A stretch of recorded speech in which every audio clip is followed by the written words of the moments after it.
ജെറമിയ 28-ാം അധ്യായം. ജെറമിയായും ഹനനിയായും.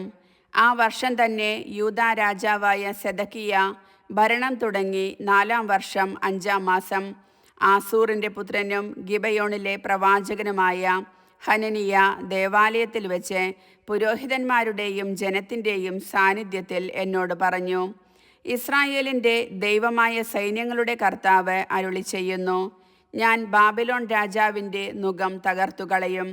ബാബിലോൺ രാജാവ് നെബൂഖദ്നേസർ ദേവാലയത്തിൽ നിന്ന് ബാബിലോണിലേക്ക് എടുത്തുകൊണ്ടുപോയ എല്ലാ ഉപകരണങ്ങളും 2 വർഷത്തിനകം ഞാൻ തിരികെ കൊണ്ടുവരും.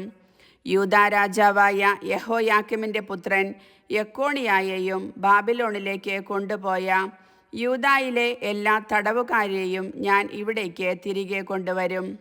ഞാൻ ബാബിലോൺ രാജാവിൻ്റെ നുകം തകർക്കും. കർത്താവ് അരുളി ചെയ്യുന്നു.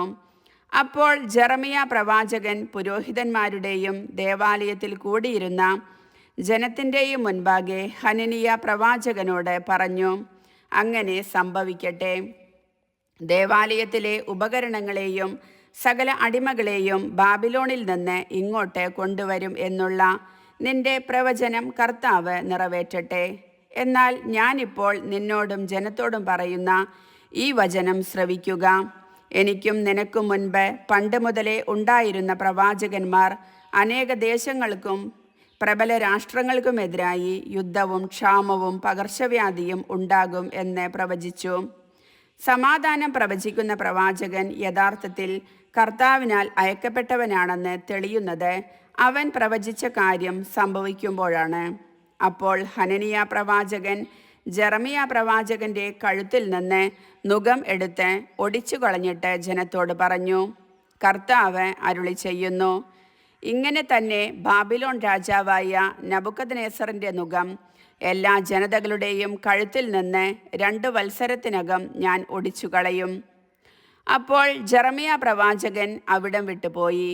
ജെറമിയ പ്രവാചകന്റെ കഴുത്തിൽ നിന്ന് ഹനനിയ പ്രവാചകൻ നുകം ഒടിച്ചു കളഞ്ഞതിനു ശേഷം ജെറമിയായ്ക്ക് കർത്താവിൻ്റെ അരുളപ്പാടുണ്ടായി: ഹനനിയായോട് ചെന്ന് പറയുക, കർത്താവ് അരുളി ചെയ്യുന്നു, നീ മരം കൊണ്ടുള്ള നുകം ഒടിച്ചു കളഞ്ഞു, പകരം ഞാൻ ഇരുമ്പ് കൊണ്ടുള്ള നുകം ഉണ്ടാക്കും. ഇസ്രായേലിൻ്റെ ദൈവമായ സൈന്യങ്ങളുടെ കർത്താവ് അരുളി ചെയ്യുന്നു: ബാബിലോൺ രാജാവായ നെബൂഖദ്നേസറിനെ സേവിക്കുന്നതിന് അടിമത്തത്തിൻ്റെ ഇരുമ്പ് നുകം ഞാൻ സകല ജനതകളുടെയും കഴുത്തിൽ വച്ചിരിക്കുന്നു. അവർ അവനെ സേവിക്കും. വയലിലെ മൃഗങ്ങളെ പോലും ഞാൻ അവന് കൊടുത്തിരിക്കുന്നു. അനന്തരം ജെറമിയ പ്രവാചകൻ ഹനനിയ പ്രവാചകനോട് പറഞ്ഞു: ഹനനിയ, ശ്രദ്ധിക്കുക, കർത്താവ് നിന്നെ അയച്ചതല്ല. വ്യർത്ഥമായ പ്രത്യാശ നീ ജനത്തിനു നൽകി. അതുകൊണ്ട് കർത്താവ് അരുളി ചെയ്യുന്നു: നിന്നെ ഞാൻ ഭൂമുഖത്തു നിന്ന് നീക്കിക്കളയും. ഈ വർഷം തന്നെ നീ മരിക്കും. എന്തെന്നാൽ നീ കർത്താവിനെ ധിക്കരിക്കാൻ പ്രേരണ നൽകി. ആ വർഷം 7-ാം മാസം ഹനനിയ പ്രവാചകൻ മരിച്ചു. കർത്താവിൻ്റെ വചനം.